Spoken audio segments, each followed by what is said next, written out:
নমস্কার, আপনারা দেখছেন খবরের বিবর্তন। খবরের বিবর্তনে আপনাদের সকলকে জানাই স্বাগত। পশ্চিমবঙ্গ বিধানসভা নির্বাচনের প্রেক্ষাপটে ভোট গণনা সংক্রান্ত গুরুত্বপূর্ণ এক মামলার হস্তক্ষেপ করতে অস্বীকার করল কলকাতা হাইকোর্ট। নির্বাচন কমিশনের একটি গুরুত্বপূর্ণ সিদ্ধান্তকে চ্যালেঞ্জ জানিয়ে তৃণমূল কংগ্রেসের পক্ষ থেকে দায়ের করা মামলা খারিজ করে দেন বিচারপতি কৃষ্ণা রাও। মামলার মূল বিষয় ছিল প্রত্যেক গণনা টেবিলে অন্তত একজন কেন্দ্রীয় সরকারি কর্মীকে কাউন্টিং সুপারভাইজার বা সহকারী হিসাবে নিয়োগের সিদ্ধান্ত। এই সিদ্ধান্তের বৈধতা নিয়ে প্রশ্ন তোলে তৃণমূল কংগ্রেস। তবে আদালত স্পষ্ট জানিয়ে দেয়, ইলেকশন কমিশন অফ ইন্ডিয়ার এই পদক্ষেপ কোনো বেআইনি দিক নেই এবং এটি সম্পূর্ণ বৈধ। আদালত পর্যবেক্ষণে বলা হয়েছে, কমিশনের সিদ্ধান্ত নিয়ে যে অভিযোগ তোলা হয়েছে তা প্রমাণ সাপেক্ষে নয়। পাশাপাশি আদালত এও জানিয়েছেন, যদি ভবিষ্যতে ভোট গণনায় কোনো কারচুপি বা অনিয়মের অভিযোগ প্রমাণিত হয় তবে সংশ্লিষ্ট পক্ষ ইলেকশন পিটিশনের মাধ্যমে তা চ্যালেঞ্জ করতে পারবে।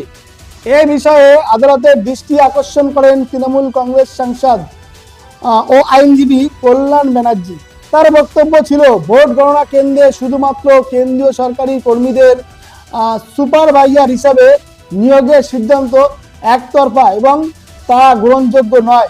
তিনি আদালতের কাছে এই বিষয়ে হস্তক্ষেপের আবেদন জানান এবং মামলা দায়েরের অনুমতি চান, কিন্তু আদালত সেই আবেদন খারিজ করে দেয়। উল্লেখ্য, ইতিমধ্যে রাজ্যে 2 দফায় ভোট গ্রহণ সম্পূর্ণ হয়েছে। প্রথম দফা 23শে এপ্রিল এবং দ্বিতীয় দফা 29শে এপ্রিল। নির্বাচন কমিশনের দাবি, এই 2 দফার ভোট মোটামুটি শান্তিপূর্ণভাবে সম্পূর্ণ হয়েছে।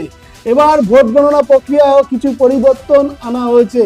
আগের তুলনায় গণনা কেন্দ্রের সংখ্যা কমিয়ে 77টি করা হয়েছে, যেখানে 294টি বিধানসভার আসনের ভোট গণনা হবে। কমিশন ইতিমধ্যেই জেলাভিত্তিক গণনা কেন্দ্রের তালিকা ও ঠিকানা প্রকাশ করেছেন। নিরাপত্তা ব্যবস্থাকেও আরও জোরদার করা হচ্ছে। ইভিএম স্ট্রং রুম এবং গণনা কেন্দ্রগুলির নিরাপত্তা কেন্দ্রীয় বাহিনীর সংখ্যা বাড়ানো হচ্ছে। এর আগে 200 কোম্পানির কেন্দ্রীয় বাহিনী মোতায়েন করা হলেও সেই সংখ্যা আরও বাড়ানোর সিদ্ধান্ত নেওয়া হয়েছে। কমিশন সূত্রে জানা গিয়েছে, প্রতিটি স্ট্রং রুমে পাহারার জন্য অন্তত 24 জন কেন্দ্রীয় জওয়ান মোতায়েন রাখা হয়েছে।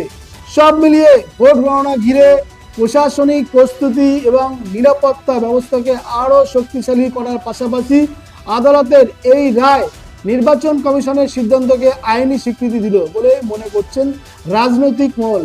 আজ এ পর্যন্ত। ভালো থাকবেন, সুস্থ থাকবেন। নমস্কার।